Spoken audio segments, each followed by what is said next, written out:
یہ کچھ زیادہ پیچھے ہٹایا ہوا ہوتا ہے. اس گدے میں کیا بھروایا ہوا ہے آپ نے؟ ہیں اس سکے کی اون بنا کے بھری ہوئی لگتی ہے، بڑا بھاری ہے.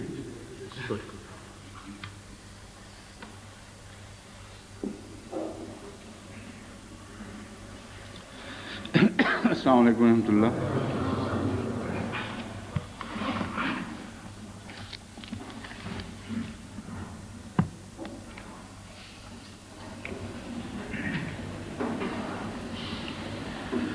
اعوذ باللہ من الشیطان الرجیم.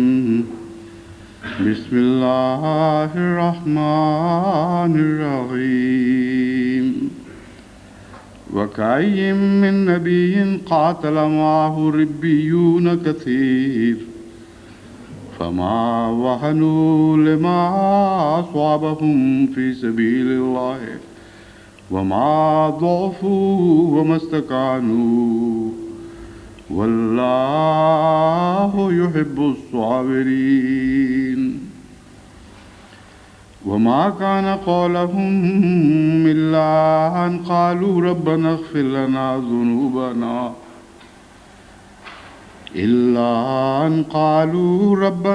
لنا ذنوبنا وإسرافنا في أمرنا وثبت أقدامنا وانصرنا على القوم الكافرين.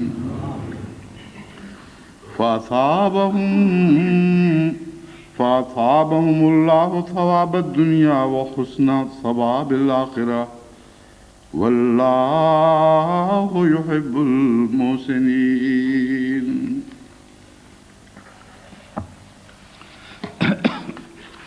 گزشتہ درس کا وقت جب ختم ہوا تھا تو ہم اس آیت کریمہ وَكَأَيٍّ مِّن نَّبِيٍّ قَاتَلَ مَعَهُ رِبِّيُّونَ كَثِيرٌ کے آخری حصے پر گفتگو کر رہے تھے.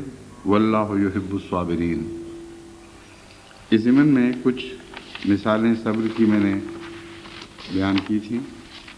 مثلا جنگوں کے موقع پر دنیا والے اعلیٰ اخلاق کے مالک بھی ایک صبر دکھاتے ہیں، لیکن ان کا صبر باللہ نہیں ہوتا اور للہ نہیں ہوتا. اور ایسا صبر بعض دفعہ انسان کے عمومی مفادات سے ٹکرا جاتا ہے اور اس کے نتیجے میں فائدے کی بجائے بنی نوع انسان کو نقصان بھی پہنچ سکتا ہے. صبر وہی ہے جو محض اللہ کی خاطر کیا جائے اور خدا ہی سے طاقت حاصل کر کے کیا جائے. اور ایسے صبر میں تمام بنی نوع انسان کے فوائد مضمر ہیں، اور ایسے صبر کے نتیجے میں ایک قوم کے مفادات دوسری قوم سے ٹکراتے نہیں بلکہ ان کو تقویت دیتے ہیں. یہ وہ مضمون ہے جس کو گہرائی سے قرآن کریم کی مختلف پیش کردہ مثالوں کی روشنی میں سمجھنا ضروری ہے، تاکہ احمدیوں کے سامنے جن کے لیے ایک صبر کا لمبا دور ہے اور احمدیت کی ترقی کا راز صبر میں ہے، یہ ساری باتیں کھل کر سامنے آ جائیں اور ان کو صبر کا سلیقہ عطا ہو. کیونکہ صبر کے بغیر، جیسا کہ میں نے بیان کیا تھا، اب اس دنیا کی تقدیر بدل نہیں سکتی. قرآن کریم نے واضح قطعی طور پر یہ شہادت دی ہے کہ اب اگر اس دنیا نے بچنا ہے، اگر انسان نے گھاٹے کی حالت سے نکل کر منافع کی حالت میں منتقل ہونا ہے اور ایک خدا تعالیٰ کی طرف سے ایک امن اور سکونت کا حصول کرنا ہے، امن اور سکونت حاصل کرنے کی تمنا رکھنی ہے، تو ضروری ہے کہ وہ نیک نصیحت کے ذریعے اور حق کے ذریعے دنیا کو تعلیم دے اور پھر صبر کے ساتھ ان باتوں پر قائم رہے اور پھر صبر کی بھی تعلیم دیتا چلا جائے. یہ ہے وہ عنوان جس کے تابع میں در حقیقت تمام ان آیات کو پیش کروں گا جو قرآن کریم میں صبر کے موضوع سے تعلق رکھتی ہیں. اس ضمن میں نے یہ بیان کیا تھا کہ جنگ کے دنوں میں مومن کا جو صبر ہے وہ در حقیقت محض للہ ہوتا ہے. اس کا کوئی بھی تعلق نہ بنی نوع انسان کے اوپر غلبہ پانے کی تمنا سے ہے، نہ دکھاوے سے ہے، نہ قومی حمیت سے ہے، محض اللہ اور حق کے ساتھ اس کا تعلق ہے۔ قرآن کریم میں اللہ تعالیٰ فرماتا ہے یا ایھا الذین آمنوا اذا لقیتم فئۃ فاثبتوا واذکروا اللہ کثیرا لعلکم تفلحون، اے لوگو اے وہ لوگو جو ایمان لائے ہو، جب کسی جماعت سے تمہارا مقابلہ ہو، فاثبتوا ثابت قدم رہو، اور اللہ کا ذکر کثرت کے ساتھ کیا کرو، لعلکم تفلحون، تاکہ تم نجات پاؤ۔ جیسا کہ میں نے بیان کیا تھا، جو محض للہ صبر ہے اس میں مدد بھی خدا ہی سے مانگی جاتی ہے۔ یہ وہی مضمون ہے کہ ایاک نعبد و ایاک نستعین، اور قرآن کریم میں جتنے بھی مضامین ملتے ہیں ان کی بنیاد سورہ فاتحہ کی کسی آیت میں موجود ہوتی ہے، اور بڑی بھاری تعداد میں ایسے مضامین ہیں جن کا اس آیت سے تعلق ہے جو میں نے پڑھی ہے، ایاک نعبد و ایاک نستعین۔ بس فرمایا کہ صبر کے ساتھ تم دشمن کا مقابلہ کیا کرو، مضبوط قدموں کے ساتھ۔ اس بات بھی صبر ہی کا ایک دوسری طرز بیان ہے، وَاذْكُرُوا اللَّهَ كَثِيرًا لَعَلَّكُمْ تُفْلِحُونَ، بہت کثرت سے خدا کا ذکر کیا کرو، اس سے صبر عطا ہوگا۔ اور یہ نقطہ بہت ہی قیمتی ہے جماعت کے لیے، جب بھی دشمن اظہار ثانی میں حد سے بڑھ جائے اس وقت بعض دفعہ لوگ ڈول جاتے ہیں، بعض دفعہ یہ ظلم زبانی ہوتے ہیں، بعض دفعہ عملی شکل بھی اختیار کر جاتے ہیں۔ تو ایسے موقع پر ذکر الہی بہت ضروری ہے۔ ذکر الہی سے ثبات قدم کا ایک گہرا تعلق ہے۔ لعلکم تفلحون، اگر ذکر کرو گے تو صبر جو عطا ہوگا وہ ضائع نہیں جائے گا، وہ فلاح میں بدلے گا۔ یہ مضمون ہے جس کو خوب اچھی طرح ذہن نشین کرنا چاہیے۔ بعض صبر ضائع بھی چلے جاتے ہیں، ساری زندگی صبروں میں کٹتی ہے اور کچھ بھی فائدہ نہیں ہوتا، لیکن جس صبر کے ساتھ ذکر الہی شامل ہو جائے وہ صبر کبھی نتیجے کے بغیر ضائع نہیں جاتا، ہمیشہ اس کا نتیجہ فلاح ہے۔ پس حضرت مسیح موعود علیہ الصلوۃ والسلام نے اسی مضمون کو یوں بیان فرمایا ہے، عدو جب بڑھ گیا شور و فغاں میں، نہاں ہم ہو گئے یار نہاں میں۔ خدا کے اندر ڈوب گئے، ذکر الہی کے ذریعے انسان خدا میں ڈوبتا ہے۔ ہم نے اپنے گرد خدا کی پناہ بنا لی، اس کے اندر اپنے وجود کو غائب کر دیا، ایسا ذکر میں مصروف ہوئے کہ گویا ذکر کے سمندر میں ڈوب کے دشمن کی نظر سے غائب و روجل ہو گئے، اور ارد گرد صرف خدا رہ گیا ہے۔ بس یہی وہ مضمون ہے جو یعنی یہی وہ آیت ہے جس کی دراصل وہ تفسیر ہے۔ پھر فرمایا وَأَطِیعُوا اللَّهَ وَرَسُولَهُ وَلَا تَنَازَعُوا فَتَفْشَلُوا وَتَذْهَبَ رِیحُکُمْ وَاصْبِرُوا إِنَّ اللَّهَ مَعَ الصَّابِرِینَ۔ اللہ کی اطاعت پر ویسے بھی بہت زور ہے، مگر جب دشمن کے ساتھ مقابلہ ہو تو اللہ کی اطاعت انسانی بقا کے لیے ضروری ہو جایا کرتی ہے۔ محض ذکر الہی جو ایک رومانوی حیثیت کا ہو وہ کافی نہیں ہے، اس کے ساتھ کچھ شرائط ہیں جن کو ادا کرنا ہوگا۔ اطیعوا اللہ و رسولہ، اللہ اور اس کی رسول کی اطاعت کی طرف لوٹے بغیر ذکر کا مضمون کامل نہیں ہوتا، کیونکہ ذکر ایک نفلی مضمون ہے جو فرض کے ارد گرد قائم ہوتا ہے۔ چنانچہ قرآن کریم میں فرض نمازوں کے ذکر کے ساتھ فرمایا وَلَذِکْرُ اللَّهِ اکبر، نماز کی فرضیت ہے، اس کے بعد ذکر کو افضل کیسے قرار دیا؟ کیونکہ افضل الذکر تو خود نماز ہی عبادت ہی معلوم ہوتی ہے۔ وہاں یہ مضمون نہیں ہے کہ نماز سے بہتر ہے نماز چھوڑ دو اور ذکر میں مصروف ہو۔ مراد یہ ہے کہ ہر ڈھانچے کے گرد ایک حسن کی ملمہ کاری ہوتی ہے، زائد چیزیں بنتی ہیں۔ انسان کا وجود بالعموم جتنے دنیا میں انسان ملتے ہیں الا ماشاءاللہ مکمل ہی ہوتا ہے، اس کا ڈھانچہ مکمل ہوتا ہے، ناک، کان، آنکھ، بھویں، بال وغیرہ وغیرہ، بازو، ہاتھ پاؤں، جگر دل وغیرہ اس قسم کے اعضاء جب سب موجود ہوں تو انسان مکمل انسان ہے. لیکن ایک انسان کی شکل میں دوسرے انسان کی شکل سے زمین آسمان کا فرق ہو جاتا ہے. ڈھانچہ موجود ہے مگر حسن پیدا ہوتا ہے نوافل سے. اور وہ جو زائد خوبصورتی ہے، توازن ہے چہرے کا، آنکھوں کا بڑا ہونا کافی نہیں بلکہ آنکھوں کا ناک اور پلکوں اور دوسری چیزوں کے ساتھ اور چہرے کے پوری شکل صورت اور حجم کے ساتھ ایک توازن ہونا چاہیے. حسن اس توازن کا نام ہے اور یہ ایک نفلی چیز ہے. پس نوافل میں ذکر الہی کا ذکر ہے اور اس سے فرائض میں حسن پیدا ہوتا ہے. اور ویسے بھی یہ بات سمجھنے کے لائق ہے کہ اگر ایک شخص نماز پڑھ کر خدا کے ذکر سے بھاگ چکا ہو تو اس کی نمازوں میں حسن ہو ہی نہیں سکتا.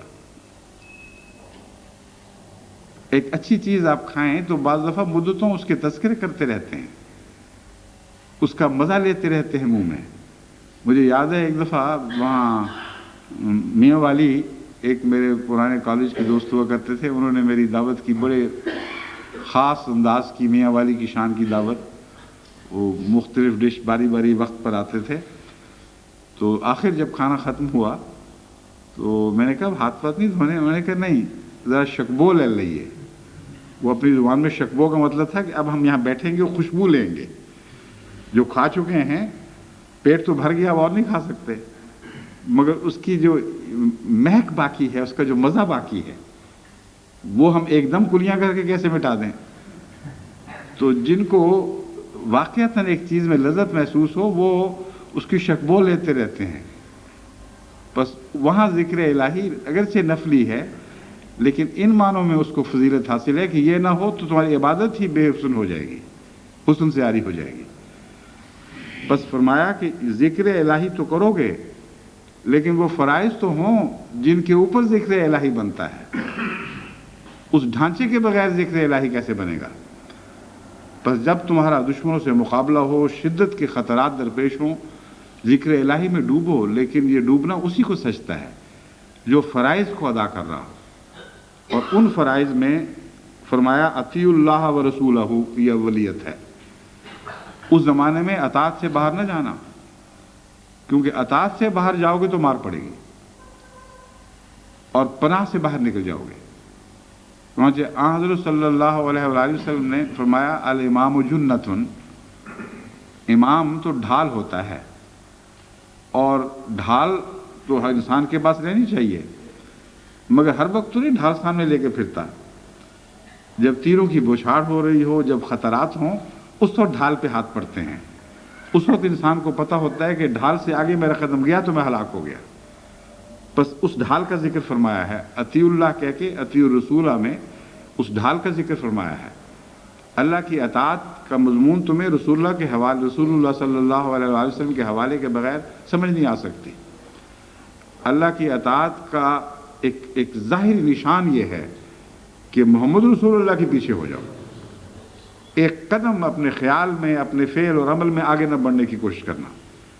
اگر تم محمد رسول اللہ کی پناہ میں رہو گے اور اس طرح پیچھے رہو گے تو یقین رکھو کہ اللہ کی پناہ میں آ جاؤ گے. اور یہ وہ بنیاد ہے جس کے اوپر پھر ذکر سجے گا. ان بنیادوں کو قائم کرنے کے بعد ذکر کا پہلو آئے گا، پھر عمارت کی سجاوٹ، اس میں مزید حسن پیدا کرنا. یہ نفلی باتیں ہیں جو بعد میں آتی ہیں. فرمایا دوسری بات بڑی اہم ہے، آپس میں نہیں لڑنا. یہ بھی بہت ہی اہم مضمون ہے. بعض دفعہ لوگ سمجھتے ہیں کہ ہم امام کی مطابقت کر رہے ہیں، خلیفہ وقت کی حکم کتابیں ہیں اور نظام جماعت کو نہیں توڑ رہے. زید بکر سے ہمارے جھگڑے آپس کے معاملے ہیں اور ایک دوسرے سے نفرتیں چھوڑتے ہی نہیں. بعض جماعتیں ایسی بٹ گئی ہیں جہاں ایک عہدیدار کے ساتھ کچھ دوسرے شامل، کچھ سابق امیر کے ساتھ ایک پارٹی بنی ہوئی ہے جو اس کا ذکر خیر ہی نہیں چھوڑتی، اور کچھ نئے امیر کے ساتھ پارٹی بنی ہوئی ہے جو نئے کا ذکر خیر اور سابق میں کیڑے ڈالنے کو اب ثواب سمجھتی ہے. بہت کم ہیں ایسے واقعات، لیکن ہیں. میں نام نہیں لینا چاہتا جماعت کا، ایک دو دفعہ نام لیے تھے تو بہت تکلیف پہنچی تھی جماعتوں کو، اس لیے اب میں توبہ کر لی اس بات سے، بغیر ذکر کے ہی مجھے نام لیے ہی بات کرنی چاہیے تھی۔ تو بہرحال اللہ معاف کرے اس غلطی کو، آئندہ سے میں صرف باتیں بتاؤں گا، اور یہ باتیں ہو رہی ہیں۔ اور جب غیروں سے مقابلے کا دور ہو، اور ہمارا دور تو بڑا لمبا ہے، 100 سال کی بات نہیں ہے، یہ 200 سال 300 سال تک بھی یہ دور کھینچا جا سکتا ہے۔ اس عرصے میں ذاتی اختلافات حرام سمجھنے چاہیے، کیونکہ قومی مفادات کے خلاف ہیں۔ لوگ یہ بھول جاتے ہیں، اس بحث میں پڑ جاتے ہیں کہ فلاں نے زیادتی کی ہے، ہم مظلوم ہیں۔ حضرت مسیح موعود علیہ السلام نے تو اس کا ہمیشہ کے لیے ایک جواب دے دیا، سچے ہو کر جھوٹوں کی طرح تظلل اختیار کرو۔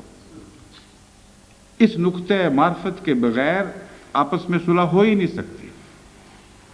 اور جن جگہوں میں جا کر میں نے اس مضمون پر تفصیل سے روشنی ڈالی تھی، انہی جگہوں میں یہ اختلاف آج بھی چل رہے ہیں۔ شخصیت کے اختلافات ہیں، وہ تو ہوا کرتے ہیں، بعض لوگوں کو بعض قسم کے لوگوں سے الرجی ہوتی ہے، یہ گناہ نہیں ہے، لیکن اس الرجی کو جماعتی نظام میں داخل کر دینا، یا ایسا شخص جس سے الرجی ہے اس کی اطاعت میں فرق لانا اس وجہ سے کہ وہ اور مزاج کا آدمی ہے، یہ گناہ ہے۔ اور فی زمانہ جب کہ جماعت احمدیہ کو ہر قسم کے خطرات درپیش ہیں، ذاتی اختلافات بھی گناہ بن جائیں گے۔ اگر تم نے اس آیت کو مضمون کو سمجھا تو سمجھو کہ خدا کی طرف سے یہ انذار ہے، وَلَا تَنَازَعُوا فَتَفْشَلُوا وَتَذْهَبَ رِيحُكُمْ وَاصْبِرُوا۔ آپس میں چھوٹی چھوٹی باتوں پہ جھگڑے اور اختلاف نہ کرو، تمہاری ہوا نکل جائے گی، روب جاتا رہے گا۔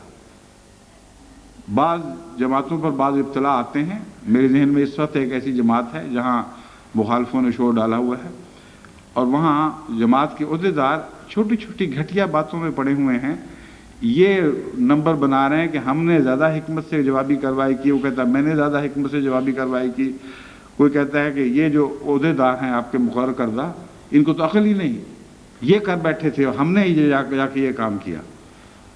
استغفار کا مقام ہے، توبہ کریں، یہ بھی ایک انانیت کا اظہار ہے، اس سے زیادہ اس کی کوئی حقیقت نہیں ہے۔ ایسے موقع پر اور زیادہ خدا کے حضور عاجزی سے گر جانا چاہیے، ایک دوسرے پر برتری کی شوخیاں نہ دکھاؤ، اکٹھے ہو جاؤ، پہلے اگر اختلاف تھے بھی تو ان کو ختم کر دو۔ اگر ایسے موقع پر تم نے اختلافات کو ہوا دی جبکہ بیرونی خطرات ہوں تو یاد رکھو قرآن کریم نے تنبیہ فرما دی ہے، فَتَفْشَلُوا وَتَذْهَبَ رِيحُكُمْ، تم بکھر جاؤ گے ان اختلافات کے نتیجے میں، تمہارا روب جاتا رہے گا۔ وَاصْبِرُوا، پھر خدا فرماتا ہے صبر کرو۔ بس صبر نے اس سارے مضمون کا احاطہ کر لیا، آخری نتیجہ نکالا وَاصْبِرُوا إِنَّ اللَّهَ مَعَ الصَّابِرِينَ۔ یاد رکھنا کہ اللہ صبر کرنے والوں کے ساتھ ہوتا ہے، ان کو نہیں چھوڑے گا۔ جس کا مطلب یہ ہے کہ اس سے پہلے جتنی باتوں میں تنبیہ فرمائی گئی ہے، یہ نہ کرو یہ نہ کرو، یہ صبر کے خلاف ہے، اور اگر صبر کے خلاف ہوگے تو خدائی حفاظت کے وعدے سے باہر نکل جاؤ گے۔ اور جن نیکیوں کی تعلیم دی گئی ہے وہ صبر کی تعلیم کے عین مطابق ہیں، یعنی اللہ کے حکم کے تابع ہو جانا اور اس سے پکڑ بیٹھنا، حضرت محمد رسول اللہ صلی اللہ علیہ وآلہ وسلم کے پیچھے ہو جانا، اور کسی پہلو سے بھی آگے قدم نہ بڑھانا، اور صبر کے ساتھ استقامت کے ساتھ اس اسلوب کو اختیار کر لینا، یہ ہے بقا کا راز، یہ ہے وہ حقیقت جس میں آپ کی بقا کا راز ہے۔ اور اس سب کا خلاصہ یہ بیان فرمایا گیا ہے، یہ صبر ہے۔ اور یاد رکھو ان اللہ مع الصابرین، اللہ تعالیٰ صبر کرنے والوں کے ساتھ ہوتا ہے، اور جس کے ساتھ صبر خدا ہو جائے اس کو کون دنیا میں شکست دے سکتا ہے۔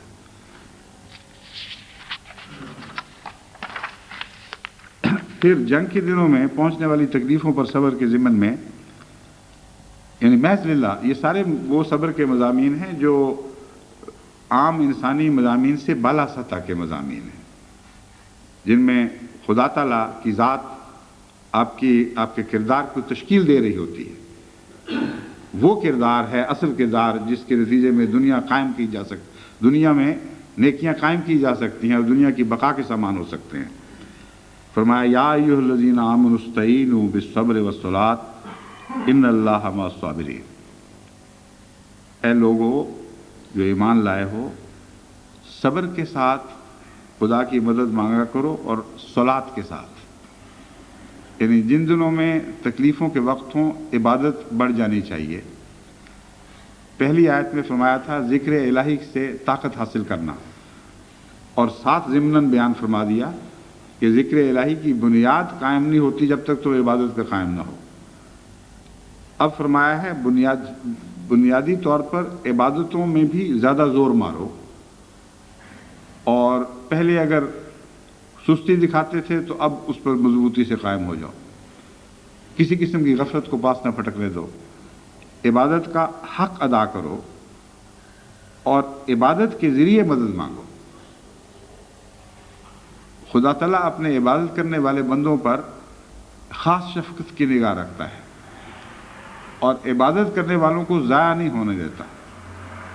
حضرت اقدس محمد رسول اللہ صلی اللہ علیہ وآلہ وسلم نے جنگ بدر میں جو مسلمانوں اپنے ساتھ اس میں جہاد میں شریک صحابہ کے لیے دعا مانگی ہے، اس کا مرکزی نقطہ یہ تھا جس کے اوپر دعا کی تان ٹوٹی ہے، جس کے بعد یہ ناممکن نظر آتا ہے کہ وہ دعا قبول نہ ہو۔ وہ یہ تھی کہ اے خدا اگر یہ لوگ ہلاک ہو گئے فلن تُعْبَدَ فِي الْأَرْضِ أَبَدًا، اے خدا اگر یہ فی الارض بھی آتا ہے نا لن تُعْبَدَ فِي الْأَرْضِ أَبَدًا، کہ اے خدا یہ عبادت کرنے والے جو تیری خاطر سب کچھ پیش کر چکے ہیں، یہی میری پونجی ہے جو میں تیرے حضور لایا ہوں، آج اگر یہ مارے گئے تو پھر زمین میں قیامت تک کبھی تیری بات نہیں کی جائے گی۔ یہ وہ دعا ہے جس نے جنگ بدر کے میدان کا نقشہ پلٹ دیا، کمزور طاقتوروں پر غالب آئے، بے ہتھیار والوں پر غالب آئے، پیدل سواروں پر غالب آئے، اور اتنی عظیم الشان فتح نصیب ہوئی ہے۔ وہ لوگ جاہل ہیں جو سمجھتے ہیں کہ رسول اللہ صلی اللہ علیہ وسلم تو جنگ سے باہر بیٹھے ہوئے تھے، اصل لڑائی تو اس خیمے میں ہو رہی تھی جس میں حضور دعا فرما رہے تھے، باقی تو اس کے مظہر تھے اس دعا کے، تعبیریں تھیں جو دنیا دیکھ رہی تھی۔ اس دعا کا مرکزی نقطہ یہی ہے کہ عبادت کرو، عبادت والے طاقت پایا کرتے ہیں خدا سے۔ اب دیکھیں قرآن کریم کی حدود کے اندر ساری باتیں ہیں، حضرت صلی اللہ علیہ وآلہ وسلم ایک بھی مضمون بیان نہیں فرماتے جس کی بنیادیں قرآن کریم میں نہ ہوں۔ فرمایا وَاسْتَعِینُوا بِالصَّبْرِ وَالصَّلَاةِ إِنَّ اللَّهَ مَعَ الصَّابِرِينَ، صبر کے ذریعے اور عبادت کے ذریعے مدد مانگا کرو۔ اگر صبر نصیب ہو، اور یہاں عبادت پر صبر کا مضمون بھی شامل ہو گیا، محض تکلیفوں پر صبر کافی نہیں ہے، عبادت کرو اور عبادت پر صبر اختیار کرو، پھر دیکھنا کہ ایسے صبر والوں کو اللہ ضائع نہیں کیا کرتا، وہ ان کے ساتھ ہوتا ہے۔ وَلَا تَقُولُوا لِمَنْ يُقْتَلُ فِي سَبِيلِ اللَّهِ أَمْوَاتٌ بَلْ أَحْيَاءٌ وَلَٰكِن لَا تَشْعُرُونَ، ایسے صبر کے نتیجے میں نقصان ہو ہی کوئی نہیں سکتا۔ صبر کے مضمون کا نقصان کے ساتھ ایک گہرا تعلق ہے، جتنا بڑا نقصان پیش نظر ہو اتنا زیادہ صبر کے لیے امتحان ہوا کرتا ہے، اور صبر لوگوں کے ٹوٹتے ہیں نقصان کی شدت کے پیش نظر، جب سمجھتے ہیں کہ اب اگر ہم نے اور یہاں اسی بات پر قائم رہے تو یہ بھی جاتا رہے گا، یہ بھی جاتا رہے گا، اس وقت پھر آخری طور پر بوکھلاہٹ میں آ کر وہ اپنے موقف سے ہٹ جاتے ہیں، اپنے عزائم سے روگردانی کر جاتے ہیں۔ تو خدا تعالیٰ نے صبر کو طاقت دینے کے لیے مضمون بیان فرمایا ہے۔ زیادہ سے زیادہ خدا کی راہ میں یہی ہوگا کہ کچھ لوگ مارے جائیں گے، لیکن جو مارے جائیں گے وہ ان سے بہتر ہیں جو پیچھے رہ گئے، ان معنوں میں کہ وہ ان سے زیادہ دائمی زندگی ابھی پا چکے ہیں۔ ضروری نہیں ہے کہ وہ ہر پیچھے رہنے والے سے بہتر ہوں، یہ مضمون نہیں ہے، مراد یہ ہے کہ ان سے کم حال میں نہیں ہیں، کیونکہ پیچھے رہنے والوں کے متعلق قرآن کریم کی ایک اور آیت یہ بتا رہی ہے وَمِنْهُمْ مَنْ قَضَىٰ نَحْبَهُ وَمِنْهُمْ مَنْ يَنْتَظِرُ، ان میں ایسے بھی ہیں جنہوں نے اپنی نیتوں کو پورا کر دیا، اپنی جانیں پیش کر دیں اور قبول ہو گئی، کچھ ایسے ہیں جو انتظار کر رہے ہیں۔ تو انتظار والے بھی دراصل شہداء کی فہرست میں ہی داخل ہیں خدا کے حضور. پس جو شہید ہو گئے یا جن کا انتظار خدا کے ہاں شہادت کے مرتبے پر لکھا گیا ہے، وہ ان سب سے بہتر ہیں جو ان دونوں دائروں میں داخل نہیں ہیں. یہ وہ مضمون ہے جس کی طرف توجہ دلائی گئی ہے. وَلَا تَقُولُوا لِمَن يُقْتَلُ فِي سَبِيلِ اللَّهِ أَمْوَاتٌ، جو مر جائیں خدا کی راہ میں ان کو مرنے والا نہ کہو، وہ مردہ نہیں ہے. بل احیاء ولکن لا تشعرون، بلکہ وہ زندہ ہیں لیکن تمہیں علم نہیں ہے، تم شعور نہیں رکھتے کہ کن معنوں میں زندہ ہیں. یہاں لفظ شعور کا ایک مفہوم فی زمانہ ہم پر واضح ہوا ہے. بہت سی ایسی حقیقتیں ہیں جن کا تصور انسان کو علم کے باوجود نہیں ہو سکتا، اور وہ ڈائمینشنل جو نئے ایوان ہمارے سامنے کھل رہے ہیں، نئی ڈائمینشنز کے، میں ان کی طرف اشارہ کر رہا ہوں. جن ڈائمینشنز میں ہم پیدا ہوئے ہیں، وقت اور جگہ اور اس قسم کے 4 ڈائمینشنز جن کے اندر ہم زندگی گزار رہے ہیں، طرفیں، اطراف وغیرہ سب، ان ڈائمینشنز کے علاوہ بھی ڈائمینشنز موجود ہیں، اور ان کا تعلق اس مضمون سے ہے کہ وَلَٰكِن لَا تَشْعُرُونَ. حضرت صلی اللہ علیہ وآلہ وسلم نے اس مضمون پر روشنی ڈالی جنت کے عرض السماء والارض کے برابر ہونے کے مضمون پر. وہ میں پہلے ذکر کر چکا ہوں. وہ جنت جو زمین و آسمان پر حاوی ہو، ساری کائنات پر حاوی ہو، اس نے جہنم کے لیے کون سی جگہ چھوڑی ہے، اور ہم لوگوں کے لیے کون سی جگہ چھوڑی ہے جو اس دنیا میں بس رہے ہیں یا بسیں گے. رسول اللہ صلی اللہ علیہ وسلم نے فرمایا یہی ہیں وہ بھی، تمہیں سمجھ نہیں ان باتوں کی. تو جہاں شعور کی طاقت سے بڑھ کر بات ہو رہی ہے، وہاں اللہ تعالیٰ یہ اشارہ کر دیتا ہے کہ تم سمجھ تو نہیں سکو گے، لیکن یاد رکھو ایسی باتیں ہیں جو حقیقتیں ہیں، لیکن تم ان کو پوری طرح ان کا ادراک نہیں پورا کر سکتے. اب ہمارے لیے نسبتاً آسان ہو گیا ہے اس زمانے میں جہاں میں بات کر رہا ہوں. یہاں جو لہریں پیدا ہو رہی ہیں جو ساری دنیا میں مرتعش ہو رہی ہیں، اگر ہم باقاعدہ تصویر اور آواز کی صورت میں ان کو ڈھلتا نہ دیکھیں تو آدمی تصور بھی نہیں کر سکتا کہ یہ تصویر یا آواز ہزار ہاں بلکہ لاکھوں میل کے فاصلے تک اسی طرح چل رہی ہے، اور جب اترے گی تو شیشوں میں ڈھل کر واضح ہوگی اور نظر آئے گی. بس یقین تو ہو گیا، لیکن یہ کیسے ہوتا ہے اس کی اکثر لوگوں کو کوئی سمجھ نہیں. لیکن اس کا کچھ نمونہ دیکھ لیا. قرآن کریم فرماتا ہے یہ جو زندہ ہیں ان کا بھی ایسا ہی معاملہ ہے کہ خدا کے بعض قوانین کے تابع ان کو ایک زندگی عطا ہوئی ہے، اور وہ زندگی حقیقی ہے. اور وہ لوگ جو ان باتوں کو ابھی سمجھتے ابھی ان کا وقت نہیں آیا، ان کو چاہیے ایمان لے آئیں، لیکن شعور ان کو حاصل نہیں ہو سکتا.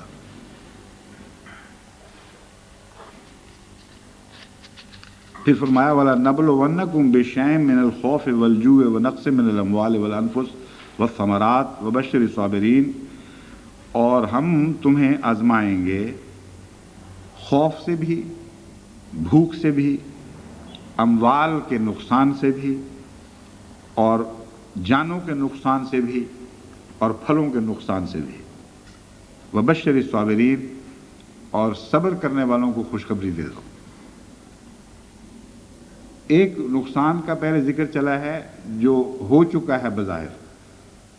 فرمایا اس نقصان کے وجہ سے تم ڈر جاؤ گے اور اپنے مقصد سے ہٹو گے جو تو فائدہ ہی فائدہ ہے. ایک دائمی زندگی پانے کے مترادف ہے وہ بات جس کو تم نقصان کہہ رہے ہو. جو موت حقیقی زندگی بن جائے اس کے خوف سے تم کیسے اپنے مسلک سے ہٹ سکتے ہو. دوسری جگہ فرمایا ہے کچھ اس سے ورے بھی تو تھوڑے تھوڑے نقصانات ہیں، اللہ ان سے تمہیں آزمائے گا. جو فصلوں کے نقصان، پھلوں کے نقصان، کچھ جانوں کا نقصان، یعنی تکلیف پہنچ جانا. شہادت یہاں غالباً مراد نہیں ہوں کہ پہلے شہادت کا ذکر گزر چکا ہے.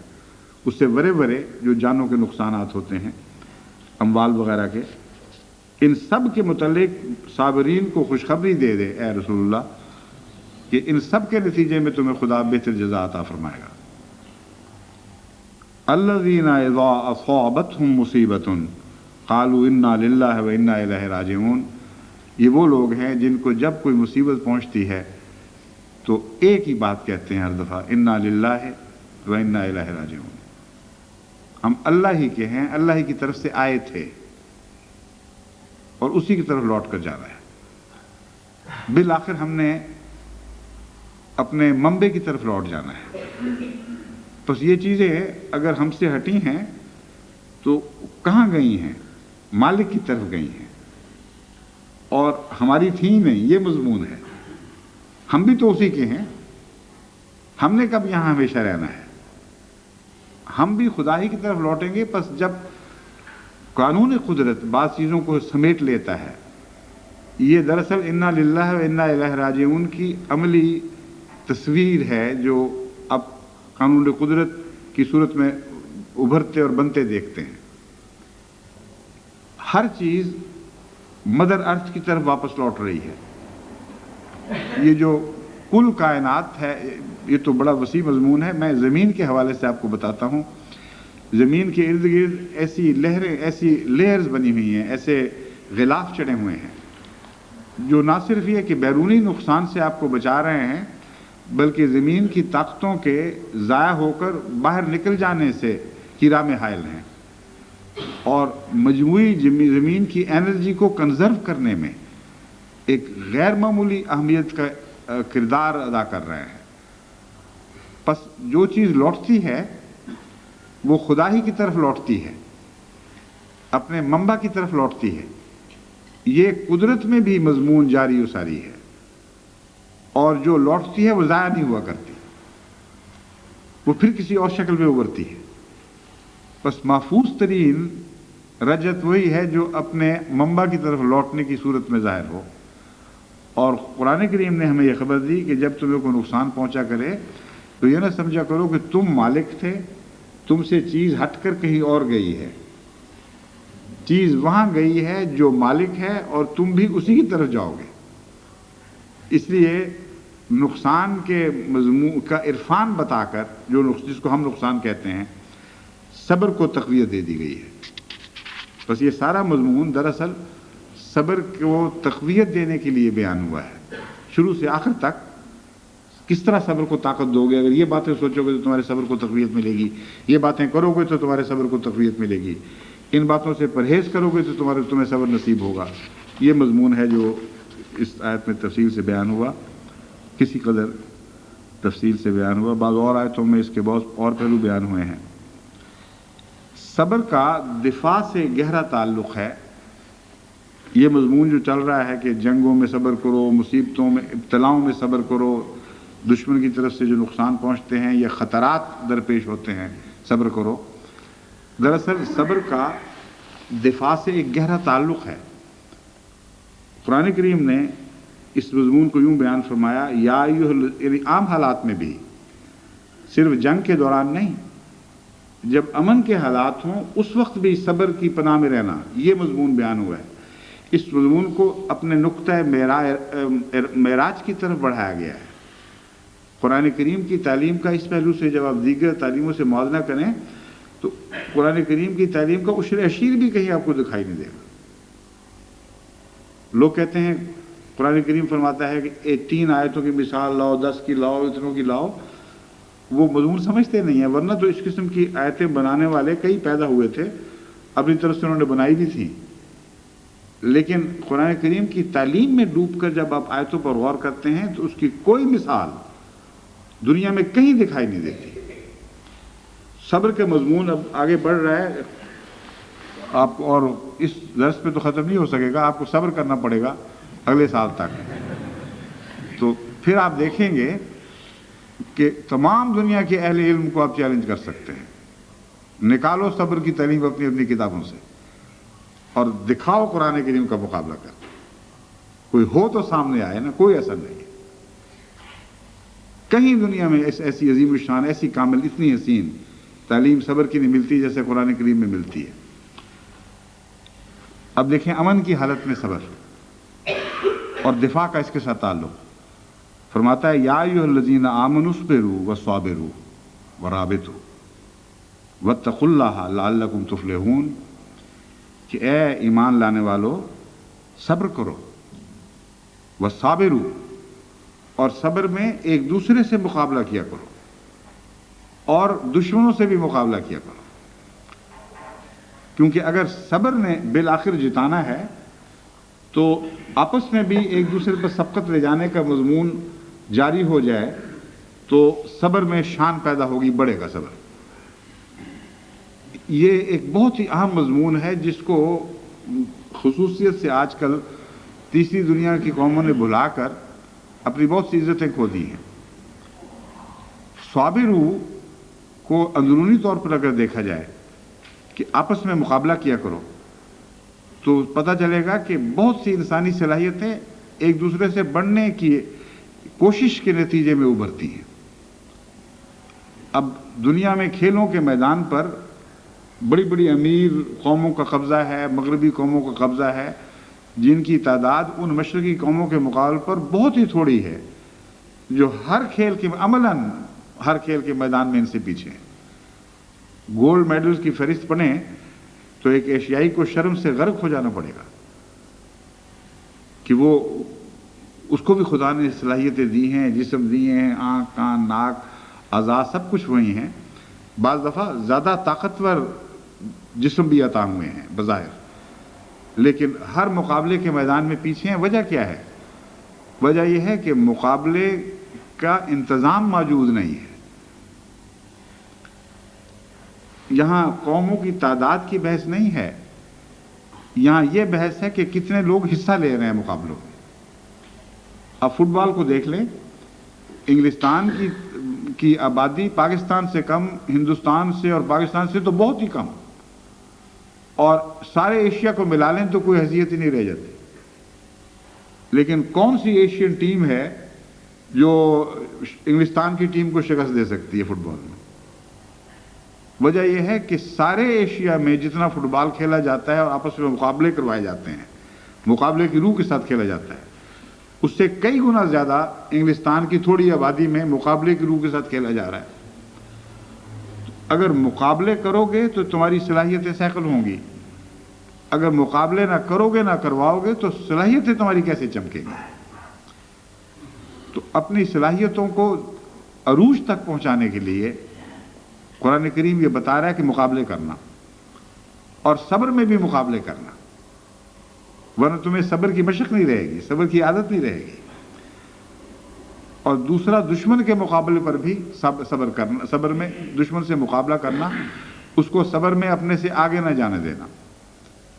اس مضمون کو قرآن کریم نے دوسری جگہ یوں کھول کر بیان فرمایا ہے کہ تمہیں تکلیف پہنچی ہے تو دشمن کو بھی تو پہنچی ہے، اور دشمن کو کوئی وعدہ نہیں ہے کامیابی کا، اس کے ساتھ خدا نہیں ہے، وہ جتنا صبر دکھاتا ہے اس سے زیادہ تم پر لازم ہے۔ وَرَابِطُوا، اور سرحدوں پر گھوڑے باندھو، مطلب یہ ہے کہ دشمن کے خطرے کے اندر داخل ہونے کا انتظار نہ کرو، بلکہ ان حدوں پر اس کو روکو جو تمہاری حدود ہیں، ان کے اندر جان داخل ہونے کی اجازت نہ دو۔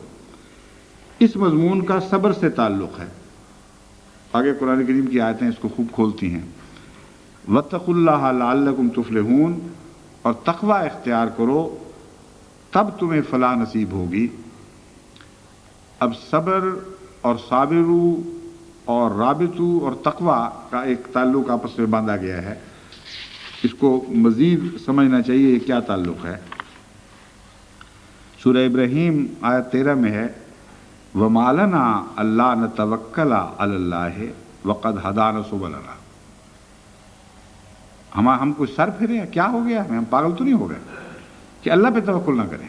وَمَا لَنَا کا مطلب جس طرح ہم کہتے ہیں ہمارا دماغ تو نہیں خراب کہ ہم خدا پہ توکل نہ کریں، ہمیں کیا ہو گیا ہے، ہم سر پھرے تو نہیں ہیں۔ وَقَدْ هَدَانَا سُبُلَنَا، اس نے رستے کھول کر بیان کر دیے ہیں کہ کن رستوں پہ فلاح ہوگی، کن رستوں پہ نہیں ہوگی۔ تعلیم ایسی کھول دی ہے کہ اس تعلیم کے نتیجے میں فلاح لازم ہے، اور اگر ہم ان رستوں پہ چلیں گے تو جس نے وہ تعلیم دی ہے وہ ضامن ہے اس بات کا کہ ہم کامیاب ہوں. تو جس نے رستے بنا دیے اور کھول دیے، مضمون روشن کر دیے، ان رستوں پر جو قومیں چل پڑتی ہیں ان کی کامیابی کا ضامن وہ رستے بنانے والا اور رستے کے مضمون سمجھانے والا ہے. اگر وہ ضمانت نہ دے تو پھر نعوذ باللہ ان لوگوں سے دھوکہ ہو گیا ہے. اور خدا تعالیٰ سے زیادہ سچے وعدے کرنے والا اور ذمہ داریوں کو قبول کرنے والا اور کوئی وجود ہو ہی نہیں سکتا. تو وقد ہدانا سبلنا میں یہ باتیں ہیں جس میں ایک مضمون بیچ میں شامل ہے. وہ یہ ہے کہ جہاں توکل کی ضرورت ہو وہاں توکل سے پہلے اس دائرہ کار سے تعلق رکھنے والی اللہ تعالیٰ کی نصیحتوں پر عمل ضروری ہے. اطیعوا اللہ و اطیعوا الرسول والا مضمون ہی ہے عملاً، لیکن اور رنگ میں پیش کیا جا رہا ہے.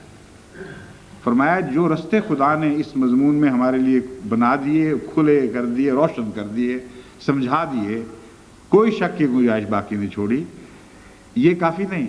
اس میں جو مضمون داخل ہے وہ یہ ہم ان پر چل پڑے ہیں، ہم نے اختیار کر لیا ہے. تو وہ قومیں جو مقابلے میں صبر دکھاتی ہیں ان کے لیے نصیحت ہے کہ توکل سے پہلے ان باتوں پر عمل کرنا ضروری ہے جو اس مضمون میں خدا تعالیٰ نے تمہیں سمجھا دی ہے. اس کا نتیجہ کیا نکالتے ہیں؟ وہ جو دعا کرتے ہیں یہ کہتے ہیں وَلَنَصْبِرَنَّ عَلَىٰ مَا آذَيْتُمُونَا. اور اس تعلق میں سب سے مرکزی بات جو خدا نے ہمیں سمجھائی، وہ راہیں جو ہم پر روشن کی، ان کا مرکزی نقطہ یہ ہے وَلَنَصْبِرَنَّ عَلَىٰ مَا آذَيْتُمُونَا. جتنی تم ہمیں تکلیف پہنچاؤ گے، جس طرح کی پہنچاؤ گے، ہم صبر ضرور کریں گے، صبر کا دامن نہیں چھوڑنا. وَعَلَى اللَّهِ فَلْيَتَوَكَّلِ الْمُتَوَكِّلُونَ. بس جو یہ مضمون پورا اس مضمون کا حق ادا کرتے ہیں ان کو توکل کرنے کا حق ہے. پھر وہ توکل کر سکتے ہیں، کیونکہ ایسی صورت میں اللہ تعالیٰ کبھی ان کا ساتھ نہیں چھوڑے گا، کبھی ان کو ضائع نہیں جانے دے گا، وہ ضرور فلاح پائیں گے. بس توکل کا صبر کے ساتھ جو تعلق ہے اور اس صبر اور توکل کے درمیان جو بات شرط پیدا موجود ہے جس پر عمل کرنا ضروری ہے، یہ آیت ان تمام مضامین پر روشنی ڈال کر پھر بڑے فخر سے اعلان کرتی ہے فَعَلَى اللَّهِ فَلْيَتَوَكَّلِ الْمُتَوَكِّلُونَ. ان باتوں کو پورا کرنے کے بعد آئیں اب توکل کرنے والے، اور بے شک اللہ پر توکل کر کے دیکھ لیں، کبھی ان کا توکل ضائع نہیں جائے گا. پھر فرمایا ان تمسسکم حسنۃ تسؤہم وان تصبکم سیئۃ یفرحوا بہا. جب تم لوگوں کو کوئی اچھی بات پہنچتی ہے، تسؤہم بڑی تکلیف ہوتی ہے، وان تصبکم سیئۃ یفرحوا بہا، جب کوئی برائی پہنچتی ہے بڑے خوش ہوتے ہیں. اب جب مجھے ملک سے نکالا عملاً اور جماعت کے میرے ساتھ واسطے کاٹ دیے، مرکز کی مرکزیت کو ختم کرنے کے لیے ہر قسم کے تبر رکھ دیے، کتنا خوش تھے، کس طرح دندناتے پھرتے تھے، تقریروں میں کہتے تھے دیکھو جی اب کہاں ہے وہ، بلاؤ اس کو، ملاؤ اس کو اپنے ساتھ. اور خدا نے صبر کا پھل دیا. اب جب خدا کی طرف سے یہ فیض جاری ہو گیا کہ جب ایک ملک میں راستے کٹے تھے، ایک شہر میں راستے کٹے تھے، ساری دنیا میں عام کر دیے، ساری دنیا سے تعلقات اتنے مضبوط کر دیے کہ کبھی زندگی میں وہم و گمان بھی نہیں آ سکتا تھا کسی کو، کوئی احمدی سوچ بھی نہیں سکتا تھا کہ اس کا جواب خدا یہ دے گا. فرمایا ہے جب یہ باتیں ہوں گی نا تسؤہم، بڑے بری لگیں گے، عذاب ہو جائے گا. فرمایا ان تصبروا وتتقوا، اگر تم اسی طرح صبر پر قائم رہیے. مضمون بتایا جا رہا ہے کہ یہ جو نتیجہ ہے صبر کا نتیجہ تھا اصل میں. وَإِن تَصْبِرُوا وَتَتَّقُوا، جب تم نے صبر کے میٹھے پھل کھا لیے ہیں، جب تمہیں پتہ ہے کہ ہر اذیت کو خدا تعالیٰ پھر ایک راحت اور اطمینان اور ہر ناکامی کو کامیابی میں بدل دیتا ہے، تو یاد رکھنا ان تصبروا وتتقوا، اگر تم صبر کرو گے اور تقوی کے ساتھ اپنی نیکیوں سے چمٹے رہو گے، لا یضرکم کیدہم شیئا، تمہیں کبھی ان کا کوئی منصوبہ تکلیف نہیں پہنچا سکے گا، کوئی تدبیر، کوئی قید، کوئی گھٹیا منصوبہ تمہیں ذلیل اور ناکام کرنے میں کامیاب نہیں ہو سکتا۔ معمولی تکلیفیں پہنچیں گی، پن پر ایکس ہوں گے، کچھ زیادہ بھی تکلیفیں جذباتی پہنچ سکتی ہیں، مگر یہ بات کہ تمہیں ناکام کر دیں یہ ناممکن ہے، یہ ان کے قبضہ قدرت میں نہیں۔ ان اللہ بما یعملون محیط، خدا تعالیٰ تو ان کی سارے اعمال پر گھیرا ڈالے ہوئے ہیں، تمہیں تو علم نہیں کہ تمہارے پیچھے کیا کیا منصوبے باندھ رہے ہیں، کیا کیا شرارتیں سوچ رہے ہیں، مگر خدا کے گھیرے سے باہر نہیں نکل سکتے، خدا تعالیٰ کی قبضہ قدرت میں ہے یہ لوگ۔ بس اس کی پناہ میں آؤ، اس کا صبر کرو، اس کا تقوی اختیار کرو، تو پھر تمہیں فکر ہی کوئی نہیں ہے۔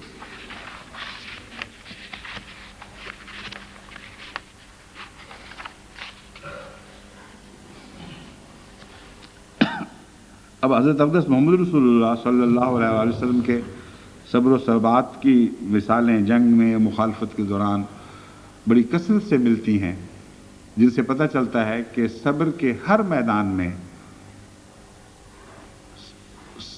ہر کامیابی کا سہرا صبر کے مضمون میں حضرت محمد رسول اللہ صلی اللہ علیہ وسلم کے سر پر تھا، اور اتنا خوبصورت، اتنا شاندار، اتنا سجا ہوا، اتنا چمکتا اور دمکتا ہوا سہرا ہے کہ اس کے مقابل پر صبر کرنے والوں کے دوسرے چہرے اپنا نور کھو دیتے ہیں، یوں لگتا ہے ان کے چہرے کو دیکھو تو ان کو کوئی نور نہیں رہا۔ بس صبر کے مضمون میں وہ ساری باتیں جو میں نے بیان کیے ہیں، ان سب باتوں میں سر فہرست حضرت اقدس محمد مصطفیٰ صلی اللہ علیہ وآلہ وسلم ہے۔ حضرت عبداللہ بن اونی ہے یا اوفا ہے یہ لفظ؟ اوفا، نون لکھا گیا غلطی سے، اوفا، ہاں اوپر اصل عبارت میں اوفا ہی ہے۔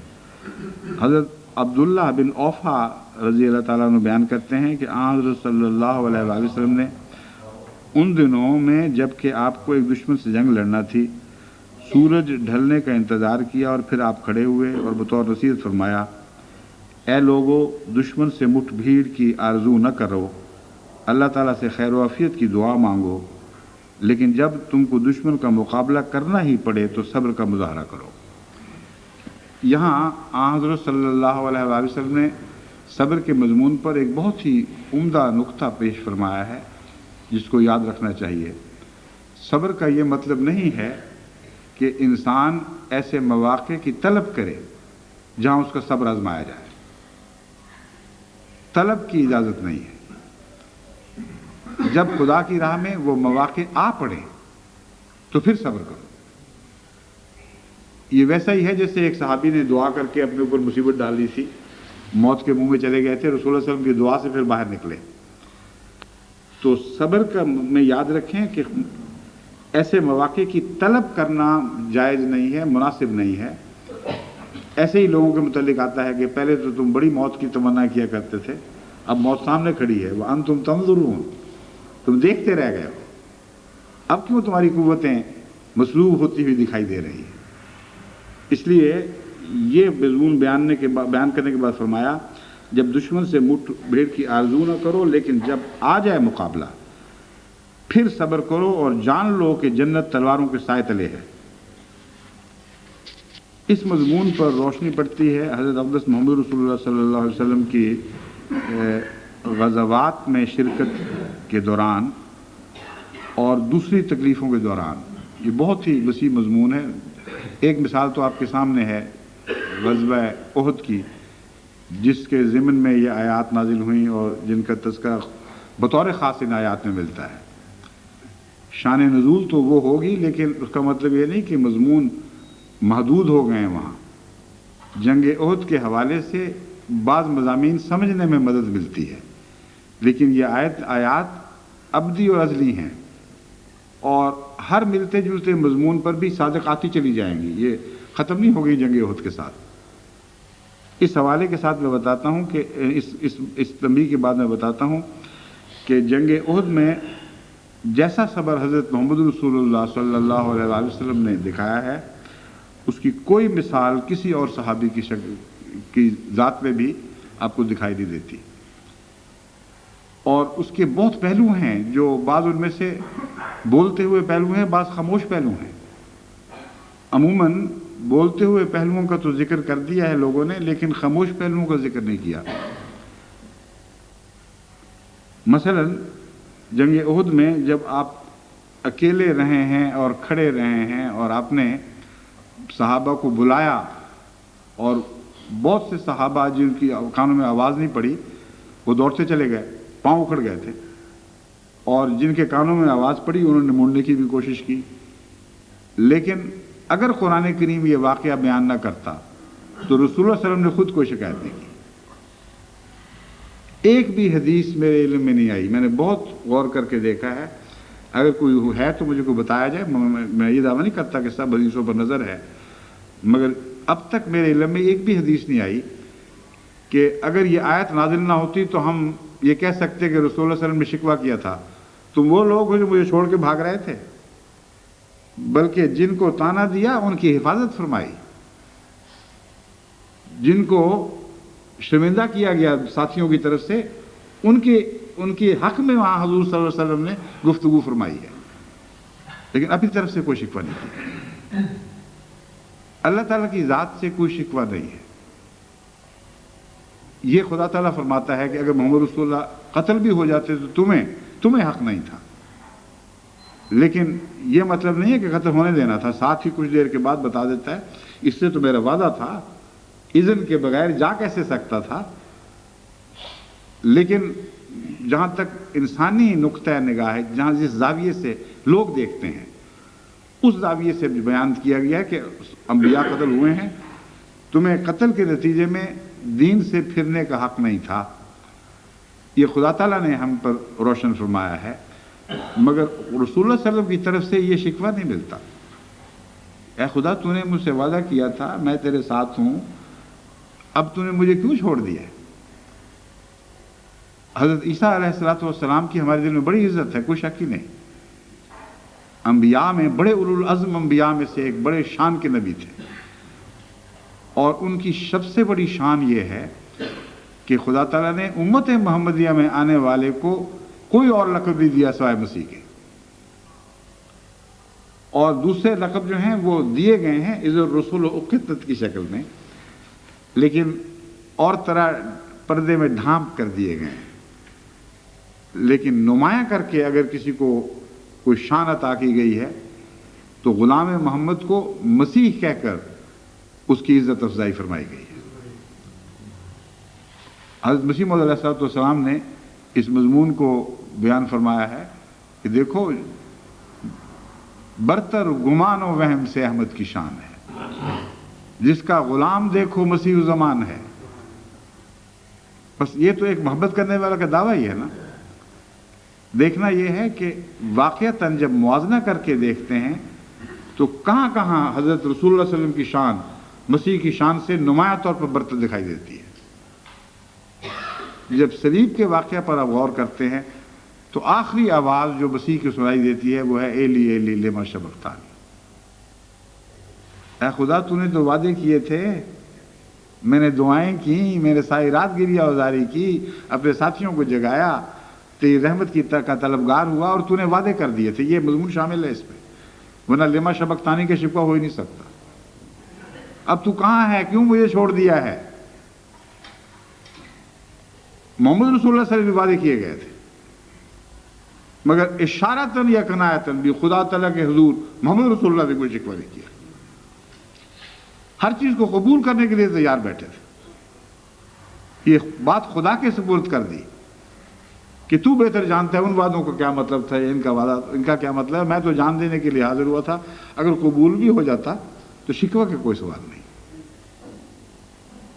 پھر جنگ کے اس کے بعد زخموں کا ذکر کوئی نہیں ملتا کہیں.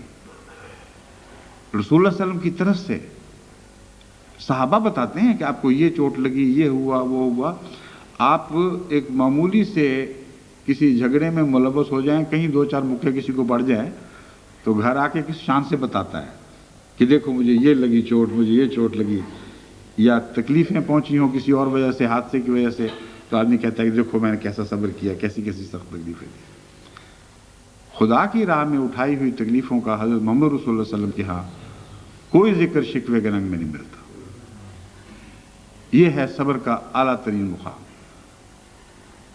واپس لوٹے ہیں ان زخم، میں نے پہلے بھی ذکر کر دیا ہے، جس کیفیت میں حضرت صلی اللہ علیہ وسلم کا جسم دکھوں سے چور تھا، کوئی شکوہ نہ رسول اللہ صلی اللہ علیہ وسلم خدا سے نہ صحابہ سے۔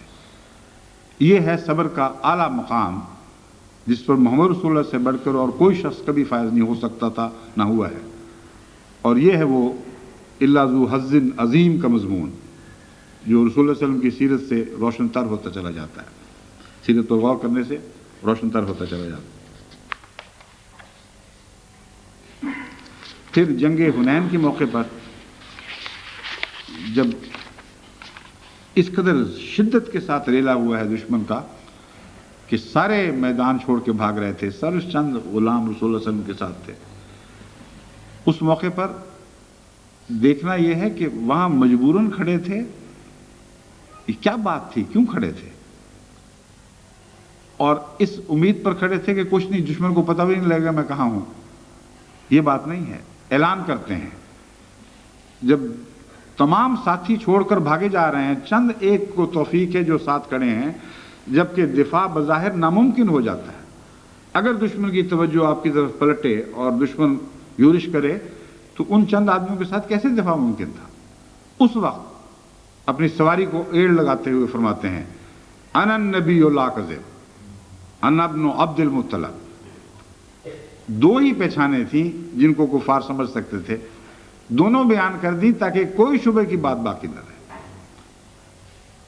انا النبی لا کذب، میں نبی ہوں، میں جھوٹا نہیں ہوں، ایسا نبی ہوں جو جھوٹ نہیں بولا کرتا، اور میں ابن عبد المطلب کا بیٹا ہوں، ابن عبد المطلب ہوں۔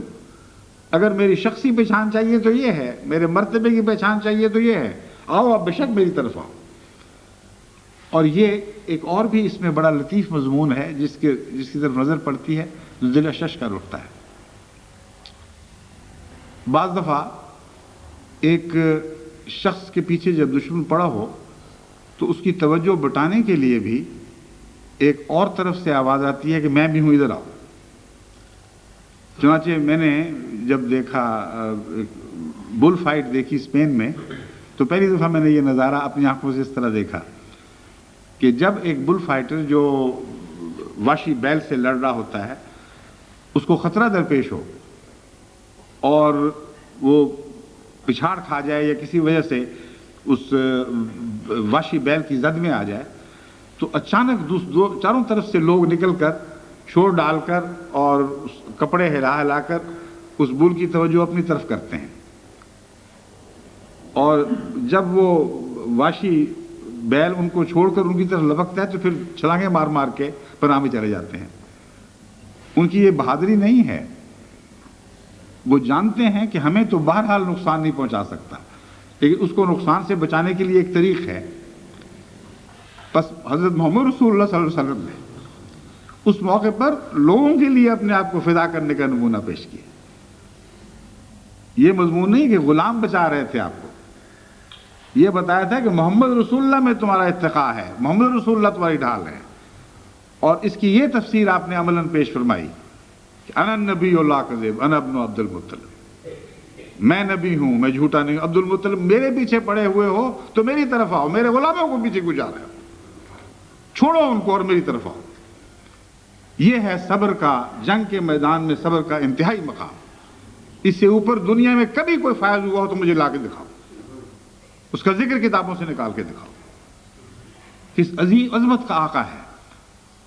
یہ درست ہے کہ صحابہ جان فدا کرنے کے لیے تیار رہتے تھے، مگر جب وہ مجبوری پیش آئی تو آپ نے ان کی حفاظت فرمائی ہے۔ بس جہاں بھی جنگ کے میدان میں آپ کو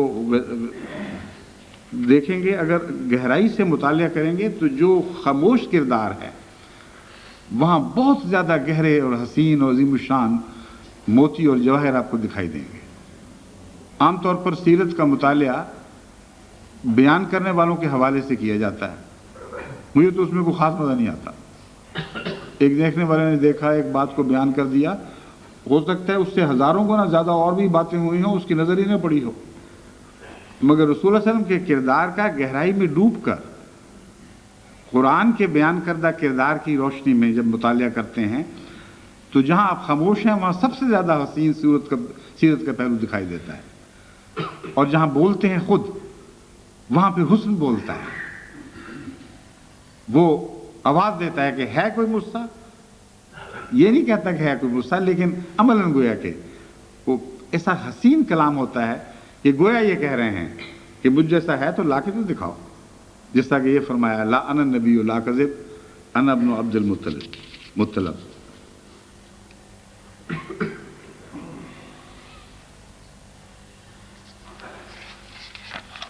پھر صبر اور ثبات کے مضمون کا اپنے موقف سے ایک گہرا تعلق ہے۔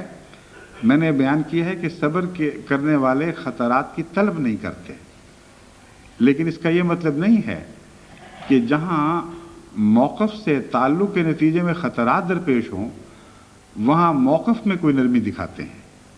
یہ دو الگ الگ باتیں ہیں، ان کو سمجھنا چاہیے۔ دعوت اللہ کرنے والی جماعت کے لیے تو اس مضمون پر گہری نظر رکھنی چاہیے۔ کوئی ایسی بات نہیں کرتے کہ جس کے نتیجے میں وہ خدا کے سامنے یہ شوخیاں دکھاتے ہوں کہ اے خدا لا مصیبتیں ہمارے سامنے اور ہم اس میں صبر کر کے دکھائیں گے۔ خدا کے سامنے کوئی شوخی نہیں چلا کرتی، نہ وہ اپنے عمل اور کردار سے کوئی ایسی بات کرتے ہیں کہ جسے حماقت کے ذریعے ہلاکت کو طلب کرنا قرار دیا جا سکے۔ کوئی ایسی بیوقوفی کی بات نہیں کرتے، کوئی ایسا جاہلانہ حملہ غیروں پر نہیں کرتے کہ اس کے نتیجے میں غیروں کو جواز مل جائے کہ وہ ان کے خلاف سخت جوابی کارروائی کریں۔ پرامن لوگ ہیں، لیکن ان کی نیکی خود ان کے لیے خطرہ بن جاتی ہے، ان کا پیغام خود ان کے لیے خطرہ بن جاتا ہے۔ ایسی صورت میں وہ پیغام سے وفا کرتے ہیں اور پیچھے نہیں ہٹتے۔ پس بظاہر وہ خطرات طلب کر رہے ہیں، لیکن حقیقت میں یہ جاہل لوگ ہیں جو یہ سمجھتے ہیں کہ خود ہی انہوں نے ایسا کیا ہے، یہ ایسا نہ کرتے تو ہم ان کی مخالفت نہ کرتے، یہ ہمیں تبلیغ کرتے ہیں، بس یہ کہہ دیتے ہیں۔ اگر تبلیغ کرنے کے نتیجے میں ظلم ہوتا ہے تو یہ تبلیغ کرنے والے کا قصور نہیں ہے، اس کی بے اختیاری ہے۔ اگر یہ بے اختیاری نہ ہوتی تو دنیا میں رسالت کا مضمون چل ہی نہیں سکتا، آغاز ہی نہیں ہونا تھا اس کا، پہلا نبی دنیا میں نہ آتا۔ وہ جانتا ہے کہ خطروں کو طلب نہیں کرنا، مگر یہ جانتا ہے کہ یہ پیغام ضرور دینا ہے اور اس کے نتیجے میں جتنے خطرات بھی لاحق ہوں گے میرا قصور نہیں ہے، وہ خطرہ لاحق کرنے والوں، خطرات ہم پر پھینکنے والے اور مصیبتوں میں مبتلا کرنے والوں کا قصور ہوگا۔ یہ وہی مضمون ہے جو آدم کا خلیفہ بنانے والا مضمون کہ خون بہائے گا زمین میں، فساد پیدا کرے گا۔ اللہ فرماتا ہے تمہیں نہیں علم ان باتوں کا۔ خون اور فساد بہنے کا انکار نہیں فرمایا خدا نے، خون بہنے اور فساد برپا کرنے کا انکار نہیں فرمایا خدا تعالیٰ نے، لیکن اسے آدم کا قصور نہیں مانا، یعنی اپنے خلیفۃ اللہ کا قصور نہیں مانا۔ بس یہ وہ مضمون ہے جو رسول اکرم صلی اللہ علیہ وسلم کی زندگی میں آغاز سے آخر تک روشن ہے اور روشن تر ہوتا چلا جاتا ہے۔ سب سے بڑا خطرہ رسول کو اس وقت ہوتا ہے جب وہ اکیلا آواز اٹھاتا ہے اور ساری سوسائٹی اس کے مخالف ہوتی ہے۔ امن کے نام پر، صلح کے نام پر پیغام سے باز نہیں آتا۔ حضرت صلی اللہ علیہ وسلم کو جب خدا نے رسالت پر مامور فرمایا ہے تو اس تاریخ کو دہرانے کی ضرورت نہیں ہے، کھلی کھلی تاریخ ہے۔ اس وقت سے آخر تک، وفات تک، ایک لمحہ بھی پیغام پہنچانے سے رکے نہیں ہے، اور جوں آپ پیغام پہنچاتے رہے مخالفتیں بڑھتی رہی ہیں، کم نہیں ہوئیں۔ بس یہ جو صبر ہے یہ صداقت کا نشان ہے، اور اس صبر کے نتیجے میں فلاح نصیب ہوتی ہے۔ حضرت مسیح موعود علیہ الصلوۃ والسلام کے متعلق لوگ صداقت کا نشان مانگتے ہیں، بے شمار ہیں، مگر در حقیقت یہ جو ابدی نوعیت کے نشانات ہیں یہ سب سے زیادہ اہمیت رکھتے ہیں۔ انبیاء کا ایک کردار ہے اور جھوٹوں کا بھی ایک کردار ہوتا ہے۔ وہ کردار ان کی حفاظت کرتا ہے، ان کی سچائی کی گواہی دیتا ہے، اور وہ کردار ایسا ہے جو نبی در نبی ایک سلسلے کو دوسرے سے جوڑتا چلا جاتا ہے، اور آغاز سے انجام تک اس کردار میں کبھی آپ فرق نہیں دیکھیں گے۔ اس کی شدت میں کمی بیشی ضرور نظر آئے گی، لیکن کردار ایک ہی رہے گا، اور وہ یہ ہے کہ جب رسول ایک دعویٰ کرتا ہے تو اکیلا رہ جاتا ہے، اور جب اکیلا رہ جاتا ہے تو اس کی مخالفت ہوتی ہے۔ جب مخالفت ہوتی ہے تو مخالفت کے سے ڈر کر اپنے پیغام کو دوسروں تک پہنچانا چھوڑتا نہیں، اور جتنا پیغام آگے بڑھتا ہے مخالفت آگے بڑھتی ہے، اور جھوٹا جو ہے اس کی نفسیات بالکل مختلف ہے۔ جھوٹا جب بھی کوئی دعویٰ کرتا ہے اپنی انا کی خاطر، اپنی بڑائی کی خاطر کرتا ہے، اور سیاستدان بھی بڑے بڑے دعوے کرتے ہیں ہم یہ کر دیں گے وہ کر دیں گے، اور بعض دفعہ بیان دے دیتے ہیں جس کے نتیجے میں لوگ پنجے جھاڑ کر ان کے پیچھے پڑ جاتے ہیں۔ ایسے موقع پر سیاستدان پھر ان بیانوں میں مزید شدت نہیں پیدا کیا کرتے، ان سے توبہ کرتے ہیں بڑی جلدی، اور بعض دفعہ کہتے ہیں پریس والے جھوٹے ہیں، ہم نے تو کہا ہی نہیں تھا، ہم نے تو یہ کہا تھا، مطلب ہی نہیں لوگ سمجھے۔ دنیا بھر کے سیاستدان یہ رویہ اختیار کرتے ہیں، اور جھوٹا تو بطور خاص فوراً اپنے بیان سے، اپنے موقف سے پیچھے ہٹ جاتا ہے، کیونکہ اس کا تو مقصد ہی دنیا کمانا یا وجاہت طلبی ہوتا ہے، اپنی نفس کی خاطر، اپنی عزت کی خاطر جھوٹ بولتا ہے۔ اگر جھوٹ بولنے کے نتیجے میں جوتیاں پڑنی شروع ہو جائیں، مار پڑنے لگے، سزائیں ملیں، تو کون جھوٹا ہے جو اس پر قائم رہے؟ پھر ناممکن ہے۔ ایسے شخص کو جھوٹا کہا ہی نہیں جا سکتا۔ اگر ایسے شخص کو جھوٹا کہیں گے تو کہنے والا پاگل ہوگا۔ پس صبر اپنی تعلیم پر ایسے حالت میں کہ وہ دشمنیوں کو دعوت دیتی ہو اور دشمنیاں بڑھتی چلی جائیں، اور جتنی دشمنیاں بڑھتی چلے جائیں آپ اپنے دعوے میں اور زیادہ قائم اور ثابت ہوتے چلے جائیں، یہ سچائی کی نشانی ہے۔ اس میں استثناء اگر ہیں تو اس کی اور وجوہات ہیں، میرے ذہن میں بعض استثنائی کیفیات ہیں، لیکن اس وقت اس کا موقع نہیں ہے، وہ ایک الگ بحث ہے۔ لیکن اس ضمن میں ایک بات یاد رکھیں کہ دوسری ایسی حرکت پاگلوں سے ہوتی ہے، اور بہت سے استثناء کا جواب پاگل پن کے مضمون میں ملے گا۔ یا ایسا شخص سچا ہے یا پاگل ہے، تیسری بات کوئی نہیں۔ پس اہل عرب اور خصوصاً قریش مکہ جو حضرت محمد رسول اللہ کو سچا جانتے تھے، ان کے لیے بڑا مہمہ تھا، کیسے جھوٹا کہیں، اور ہر دعوے کے بعد سزا مل رہی ہے اور بڑی سخت سزا مل رہی ہے، اور یہ پیچھے نہیں ہٹ رہا۔ تو ایک ہی علاج ان کے پاس تھا کہ پاگل ہو گیا، جن چڑھ گیا۔ تو یہ حرکتیں دو آدمیوں سے ممکن ہیں، یا وہ جھوٹا ہے تو پیچھے ہٹ جائے گا اور اپنے موقف کو چھوڑ دے گا اور کبھی اس پر قائم نہیں رہ سکتا، اور اگر غلط ہے اور سچا بھی نہیں مگر غلط ہے اور موقف پہ قائم ہے تو ضرور پاگل ہوگا۔ پاگلوں کو ہم نے دیکھا ہے، ان کو جتنا مرضی مارو کوٹو گھسیٹو وہ اپنی ضد تو نہیں چھوڑتے، مار کھاتے جاتے ہیں مگر وہی کہتے ہیں جو ایک دفعہ کہہ بیٹھے ہیں۔ بس انبیاء کی یہ جو شان ہے یہ بعض دفعہ پاگلوں سے ملتی ہے، کیونکہ صداقت کی انتہا بھی پاگل پن کے حدود کے اندر داخل کر دیتی ہے۔ جب دنیا کے مفادات کے تقاضے بالکل مختلف ہو جاتے ہیں اور انسان کا عمل ان سے ٹکرا جاتا ہے، اسی کا دراصل نام پاگل پن ہے۔ آپ پاگل پن کی کوئی تعریف کر کے دیکھ لیں، ڈاکٹر مجیب الحق میرے سامنے بیٹھے ہیں، یہ سوچ رہے ہوں گے پاگل پن کیا کہتے ہیں، کس کو کہتے ہیں میڈیکل نقطہ نگاہ سے، تو مگر میں آپ کو بتا دیتا ہوں کہ اس تعریف سے بڑھ کر کوئی تعریف پاگل پن پر صادق نہیں آتی۔ ایک شخص اپنے مفادات کا شعور کھو دے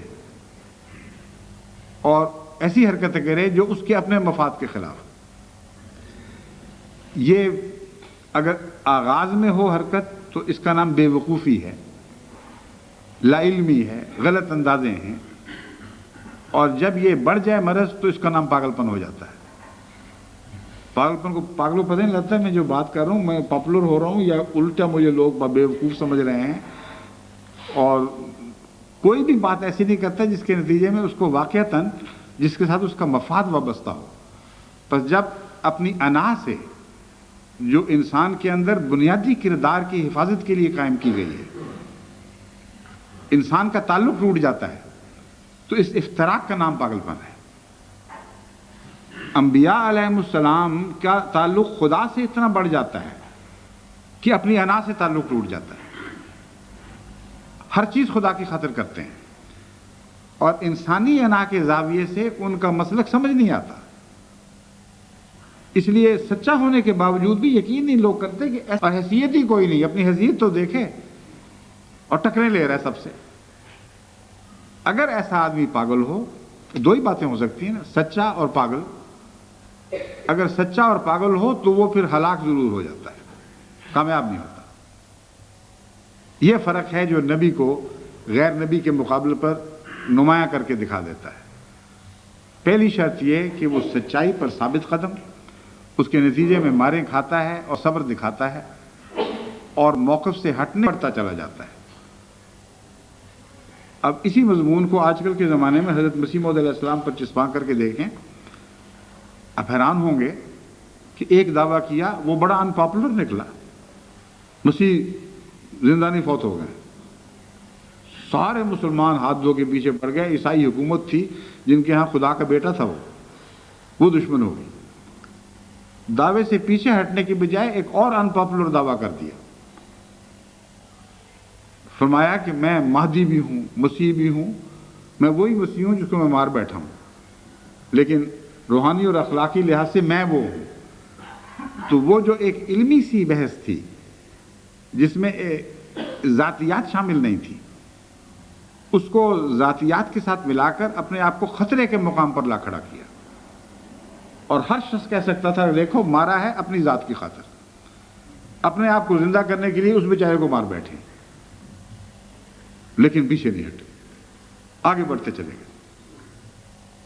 حضرت کرشن کو نبی قرار دیا اور فرمایا کہ کرشن جو تمہارے اندر آنا تھا وہ میں ہوں، مجھے قبول کرو۔ تو کرشن کے اس دور میں کرشن کی آمد کو قبول کر رہے ہو۔ سب سے بڑی طاقت انگریزوں کی تھی جو عیسائی طاقت تھی، ان کی سلطنت کے استحکام کا راز عیسائیت کے استحکام میں تھا، اور ان سے ٹکر لے لی۔ سب سے بڑی پشت پناہی مسلمانوں کی حاصل ہو سکتی تھی۔ مسیح کو مار کر سارے مسلمانوں کو مخالف کر لیا اور اپنی پشت کو پیچھے سے پشت کی حفاظت کو رد کر دیا، اس سے باہر آ گئے، اس سے دور ہٹ گئے۔ اور پھر سب سے بڑی طاقت ہندوستان میں ہندو قوم کو تھی، ان کے سامنے یہ دعویٰ کر دیا کہ کرشن تو میں ہی ہوں، اب وہ قبول کر سکتے تھے۔ اچانک شدید نفرت کی لہر ہندوؤں میں بھی دوڑ گئی، اور پھر سکھوں کے ساتھ گھرے ہوئے، آج بھی قادیان سکھوں کے دائرے میں ہے، جن کے متعلق جانتے ہیں کہ وہ بڑی جنگجو اور سخت گیر قوم ہے، اگر کسی بات پہ غصہ ہو تو پھر بڑا سخت رد عمل دکھاتے ہیں۔ ان کے متعلق یہ دعویٰ کیا جو بظاہر غصے دلانے والا دعویٰ نہیں ہے بلکہ پیار کے اظہار کا دعویٰ ہے کہ حضرت گرو بابا نانک صاحب مسلمان تھے، اب کسی کو اپنی طرف منسوب کرنا یہ تو محبت کی نشانی ہے، نہ کہ دشمنی کی۔ ہمیں جو پاکستان میں باہر پھینکا گیا ہے یہ دشمنی کی نشانی ہے۔ اگر ہم سے محبت ہوتی ہمیں کہتے آئے آپ ہمارے مسلمان بھائی ہیں۔ تو حضرت مسیح موعود علیہ السلام نے تو اظہار محبت کیا اور ایک تکریم کی، اور ہمیں بتایا کہ ان سے وہ یہ سلوک کرو جس طرح ایک مسلمان بزرگ ولی اللہ سے کرتے ہو، جو دور اس سے خدا دور ہے، یہاں تک فرمایا۔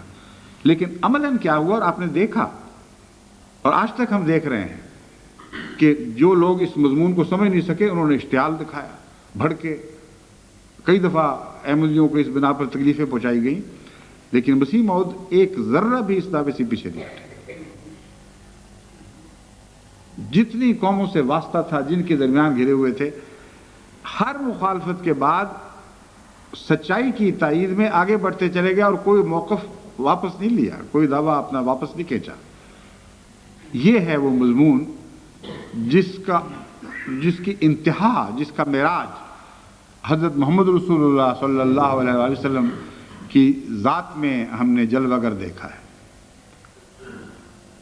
اس مضمون کو اس شان سے کبھی کسی نے آگے نہیں بڑھایا جس طرح حضرت رسول اکرم صلی اللہ علیہ وآلہ وسلم نے بڑھایا، اور قرآن کریم سے جگہ جگہ اس بات کی گواہیاں ملتی ہیں۔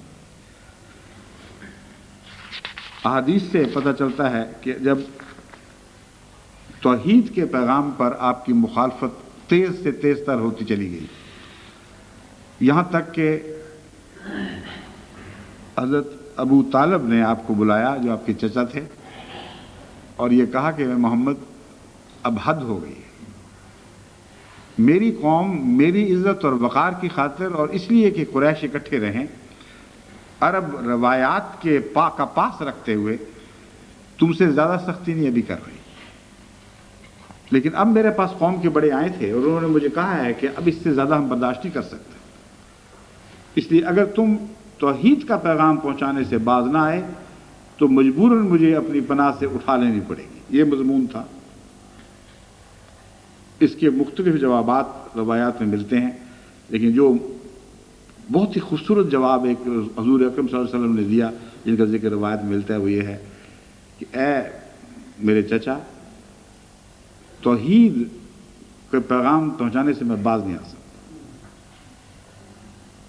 تم چاہتے ہو، تم کمزور ہو، تم مجبور ہو تو اپنی پناہ ہٹا لو، کھینچ لو مجھ سے اپنا ہاتھ۔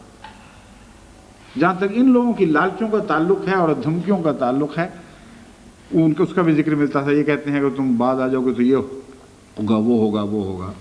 فرمایا کہ خدا کی قسم، اگر یہ سورج کو میرے دائیں ہاتھ پر لا کے کھڑا کر دیں اور چاند کو میرے بائیں ہاتھ میں تھما دیں، تب بھی میں توحید کے پیغام سے باز نہیں آؤں گا۔ بس ہر مشکل کے وقت مقابلہ اور ہر لالچ سے اعراض اور قطعاً کسی لالچ کی پرواہ نہ کرنا، اس نے اس دلیل کے دونوں بازوؤں کو دیکھیں کیسا مضبوط کر دیا۔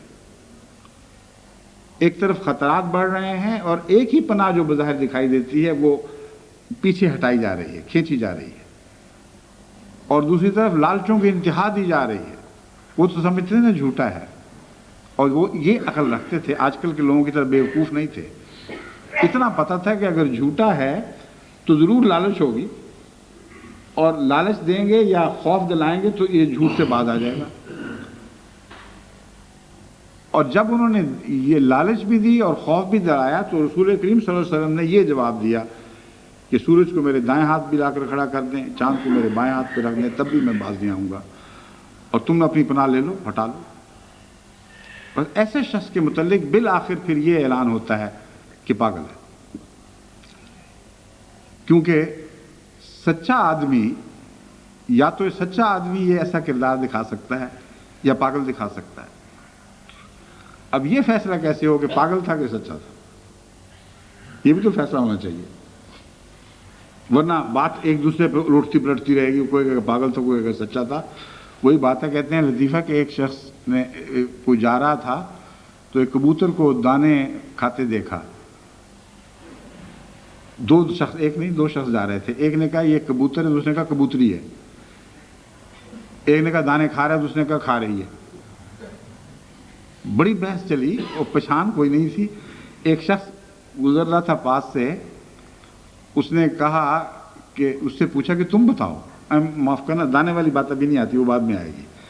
کبوتر تھے ایک دو، یا انہوں نے کہا یا ایک کی کبوتر ہوگا، انہوں نے کہا یہ کبوتر ہے، اس نے کہا کبوتری ہے۔ یہ بحث چل رہی تھی۔ ایک شخص پاس سے گزرا، اس نے کہا کہ آپ بتائیں سرکار کہ یہ کبوتر ہے یا کبوتری ہے؟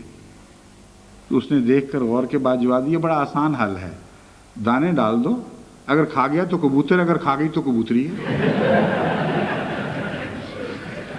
چنانچہ یہ بات ان کی سمجھ میں آ گئی، دانے لائے، دانے ڈالے، پھر وہی بحث، ایک کہتا تھا کبوتر ہے کھا گیا ہے، دوسرا کہتا تھا کبوتری ہے کھا گئی ہے۔ تو ہم تو اس بحث میں پڑ گئے جا کے۔ پھر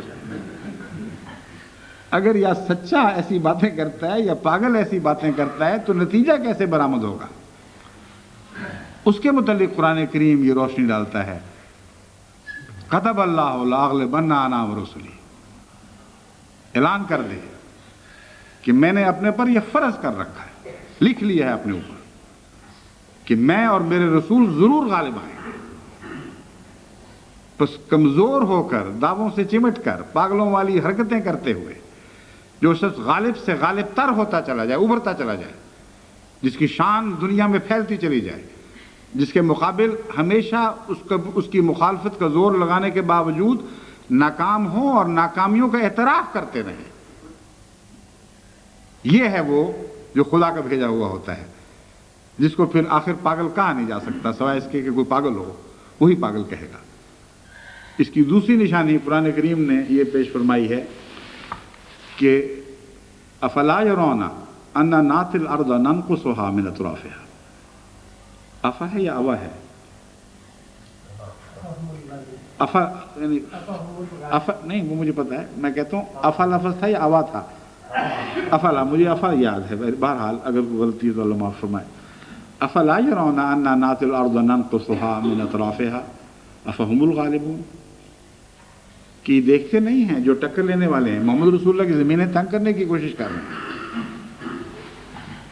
اور ان کی زمینیں تنگ ہو رہی ہیں۔ جس میدان میں ٹکر لیتے ہیں ان کی زمین چھوٹی ہو جاتی ہے اور اس کی بڑی ہو جاتی ہے۔ پھر یہ کیسے کہتے ہیں کہ جھوٹا ہے؟ پھر یہ کیسے کہتے ہیں کہ یہ غالب آئیں گے؟ پس انا و رسولی کے غلبے کا وعدہ بعض دفعہ دور کے وعدوں سے تعلق رکھتا ہے، اس کی قریب کی بھی تو پہچان ہونی چاہیے۔ حضرت عیسیٰ علیہ السلام بھی تو یہی کہتے تھے، ہر نبی نے یہی کہا، مگر سوال یہ ہے کہ کیا پتہ کہ 300 سال کے بعد کوئی غالب آئے گا کہ نہیں، اس عرصے میں کتنی نسلیں مر جائیں گی، وہ کس طرح فیصلہ کریں گی؟ تو کلام الہی کامل نہیں ہو سکتا جب تک قریب کی علامتیں بھی ظاہر نہ فرمائے۔ اور اس آیت میں قریب کی علامت بتائی ہے کہ یہ دیکھ لو جب ٹکریں لیتے ہو، ہر ٹکر میں تم ناکام ہوتے ہو کہ یہ ناکام ہوتا ہے۔ جب ہر ٹکر کا نتیجہ اس کا غلبہ اور تمہارا وقتی طور پر اس حصے میں مغلوب ہونا نکلتا ہے تو تم کیسے غالب آ جاؤ گے؟ آج جو ڈش اینٹینا کے ذریعے مسیح موعود علیہ السلام کا پیغام ساری دنیا میں پہنچ رہا ہے، یہ گواہ ہے اس بات کا کہ حضرت محمد رسول اللہ صلی اللہ علیہ وآلہ وسلم کے ساتھ خدا نے جو وعدے کیے تھے وہ سارے پورے کر دکھائے، اور جو نشان دیے تھے محمد رسول اللہ کو صداقت کے، وہ دائمی نشان ہے، اور کبھی کسی حال میں ان نشانوں کی صحت میں اور ان کے اعتماد میں آپ تبدیلی نہیں دیکھیں گے۔ انہوں نے زور مارا کہ کسی طرح ہمیں مغلوب کر لیں، وقتی طور پر شادیانوں خوشی کے شادیانے بجائے، اور جو حرکتیں کی یہ زیادہ موضوع ہے کہ بغلیں بجائیں۔ بعض جاہل پاگل اپنی خوشی کے اظہار کے لیے بغلیں بجاتے ہیں، بہت بےہودہ لگتے ہیں لیکن بجاتے تو ہیں نا۔ انہوں نے واقعتاً بغلیں بجائیں، ہم نے روک دیا، ہم نے پیغام رسانی ختم کر دی، اور اب اقرار کر رہے ہیں کہ وہ گھر گھر پہنچ گئے، روک لو، اب ان کو روک سکتے ہو تو۔ اشتہار چھپ رہے ہیں اور ان میں لکھا جا رہا ہے کہ خدا کے لیے اس کو لکھو اور آگے لوگوں تک پہنچاؤ۔